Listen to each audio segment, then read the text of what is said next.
first thing I'm going to have to do is remove these headlights. Both are broken on the tops where the glass meets the actual housing of the headlight, and then this one had like maybe a fire at some point on the inside, so I bought a whole new headlight to go there. Plus it's cracked anyway.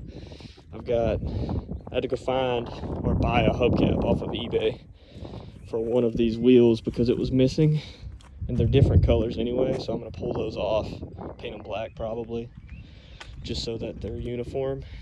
Have a little bit of a dent in the side here, the front quarter panel, which I plan on either trying to push out, put a little bit of Bondo on it, straighten it up, spray it, respray it a little bit. Besides that, and a couple dimples on this side, there's absolutely nothing going on. It looks pretty much perfect. But this side, at one point, had a little bit of hail damage. I've got some spots here, a spot there. This might be the worst one of them all. There's one here, which is right on the crease of the door. And there's another here. That's the only bit of rust I can find on the whole car. And then a couple spots here near the gas or the fuel door. And I think I have like one spot on top. Super clean underneath. No issues there. The brakes have no issues. They look great. The clutch feels fantastic. And I'm not seeing any oil leaks except for that, which looks like a little bit of an oil leak on the oil pan, which I will try to clean up with some brake cleaner so I can pass inspection, get it to the house, and then work on it a little bit after that. But besides that, pretty clean car. Started on trying to pull these headlights apart and swapping them over. This one is the glass for the right side, and this is the full headlight wrapped up. I don't think it's actually oil at all. I think it's just grime. Got a little bit of grime on it. There it is. 16 valve, 1.7 liter. The only thing that you can get in a Puma that is quick. I had to have the 1.7, so that's why it took so long to find the car. But everything looks pretty clean on the inside, aside from a little bit of, that's just condensation on the power steering. But the alternator might end up having to be replaced due to it looking kind of aged. But so far, it's had no issues cranking. So we'll see what happens after that. Watch, to remove these headlights, all you have to do is pull this little grill here, which is just 2 screws on both sides, which I fooled around with it a little bit the other day when I found out the headlight was broken and it needed to be replaced. Once you pull this little grill off, it just sits down in there on 2 clamps. They're in pretty good shape. Whole car needs a bath though. And then you'll remove 2 bolts here at the front of the headlights. They're the same bolts, so it really doesn't matter if you mix them up.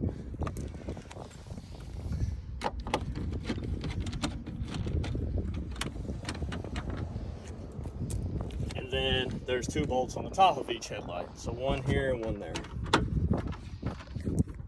I have not looked inside of this headlight itself, so I'm hoping the internals are good. But there's a little bit of wiring that someone did on the inside of this headlight that I'm going to have to correct. You have to take this switch that's now unbolted, go down with it. The headlight is off currently, but it's not going to feel off.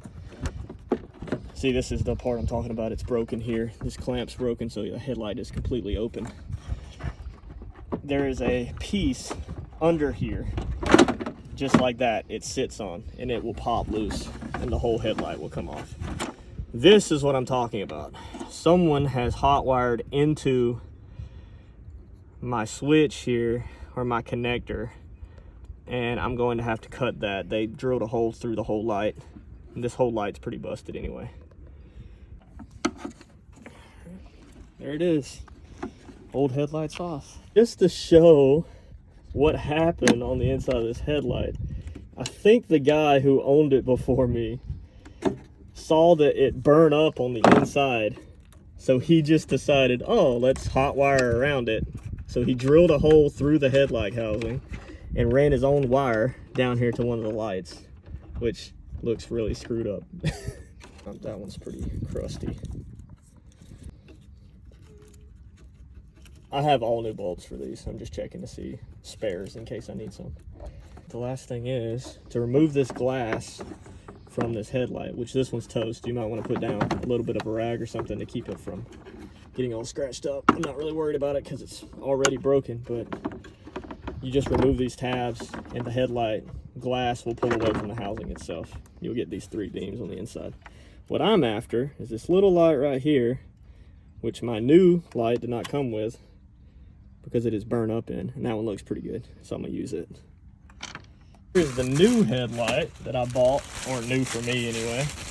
I got on Italian eBay. Everything seems to be decent. I'm gonna try to wipe up the inside of it a little bit before I put it on. But same thing as before, I'm gonna put this bag down as to not scratch it all up. But these tabs are all you need to release the light off of the housing. So once you clip the tabs, just be careful with them because they're pretty fragile. Like that. So when I got this light, there was a piece snapped off, and I've gone in and I've re-glued it all. I'm gonna end up putting silicone on the outside of it. These lights are insanely hard to find, especially in good condition. So I'm gonna do the best I can to seal it up so that water doesn't get inside of it. But I was able to glue it back pretty easily. So here's the bulb that I was gonna change out. It's still good, but it's pretty burnt up, so I'm just gonna swap it while I can. That is the only bulb you should have to remove the glass for. Everything else can be accessed from the backside. I have already swapped out these 2 main bulbs, your high beam and your low beam, or your running light. So the only one that I have not swapped out is this orange light, which is the turning signal.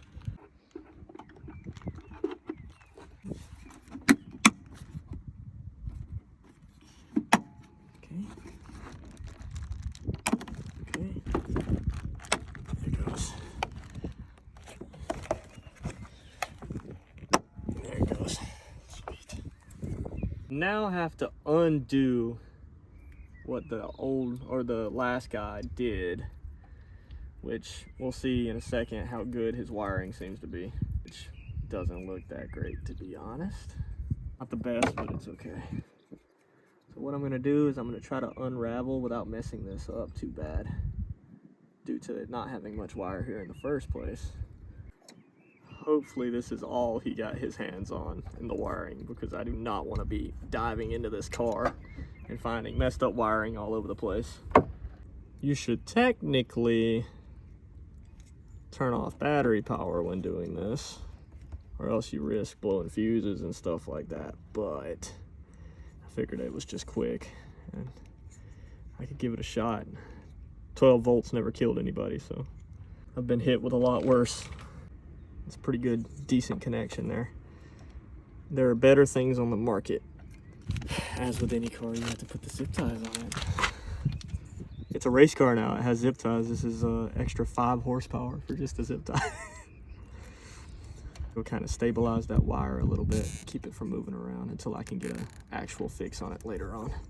So the piece that you were trying to line up is this piece here in this piece. So when you turn that knob, it closes over the post on the car itself, which is here. Last thing I want to do is break these posts off by accident, but there are 2 parts to this. So there's also a hose here that hooks to the back of the light once you get it in for cooling or for condensation. I'm not exactly sure, for one of the 2, but I'm gonna try to wiggle this in here without breaking that post off. That was not bad at all. And then to lock it into place, close your switch just like that. Well, a little bit more. There you go. Now your headlight's in. If you just want to see a difference, that's after and that's before over there. Remove the rings, boys. Small coolant leak. Well, that's fun. So I will probably readjust that in a second and see how it is. But that's coming from that top coolant hose on the radiator.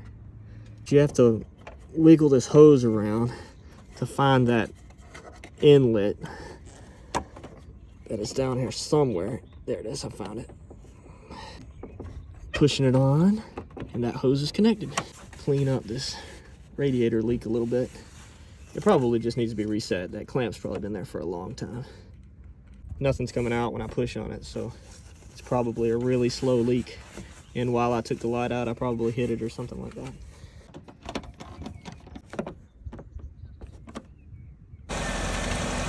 Got light? Alright, that's good, because that bulb didn't even show up the first time we did it. Right? 2. Blinker. Good to go, and the top bulb's working. Heck yeah, let's go!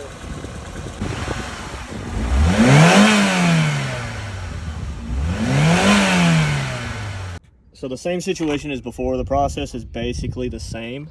This is broken on this light. So whoever was in here, they were not careful.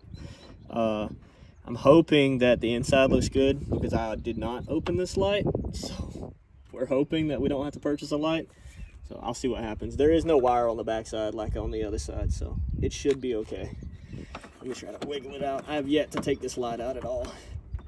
Post is off. Once again, you'll have that hose in the back to pull off. Wiggle off.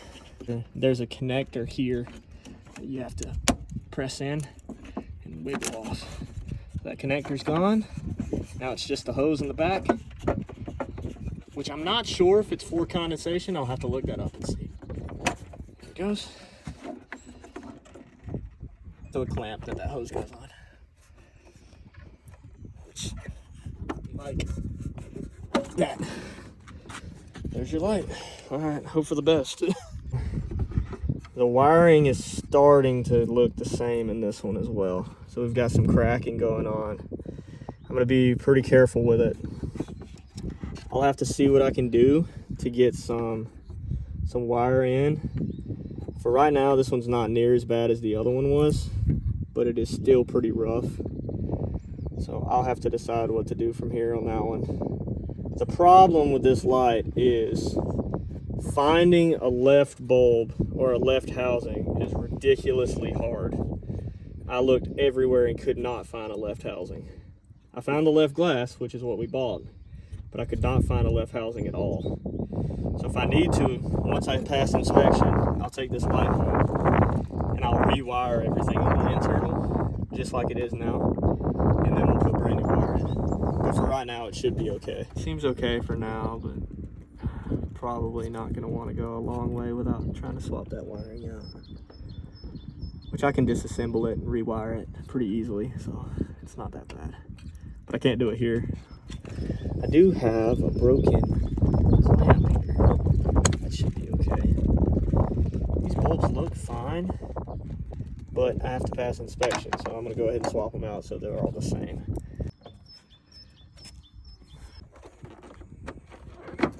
Well, that's better. For a second it was better. Back to being a jerk again. Dang, man.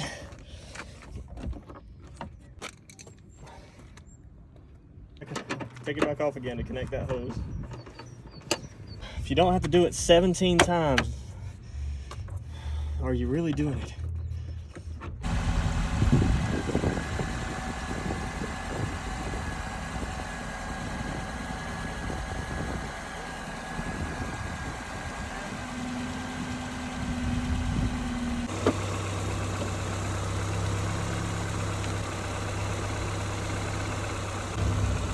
Those are just running lights, right? This. Look what they did. Why is there a roofing screw in here? Stuff you find on a project car. Ridiculous. Good thing I'm ripping all this out for a cold air intake. Look at that. Okay. One clip there. Pull it on up. What is this?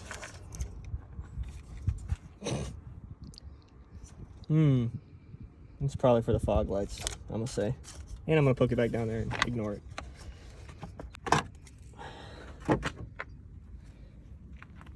Not terrible. It's a Bosch metal one. That's still filter on the inside. Somebody paid money for that. Good thing I'm putting a $2 one in there. I'm just putting silicone on it. Keep it from leaking right here at the top where that crack was. Should be fine to leave there. So it's the next day. I ran into some issues last night going on. Oh, I need gas. Nice. Yesterday, this main bulb was doing perfectly fine in this headlight, but this bulb wasn't lighting up. So I thought maybe it's an issue with the wiring, but it turns out it was not an issue with the wiring at all, but an issue with this switch. So this switch, if you can see it, I'll shake the switch a little bit. Just by doing this, it's flashing the brights. So that switch needs to be replaced. So I've gone ahead and ordered a new switch, but you can see why that's a little annoying and what's going on there. Should be able to pass inspection either way, but as for now, until I get this whole column switch in, which is going to be the wiper and the headlight control, I'm going to have to just stand by and figure it out. But I hope this helps some of you guys. I appreciate you watching, and I'll catch you in the next one.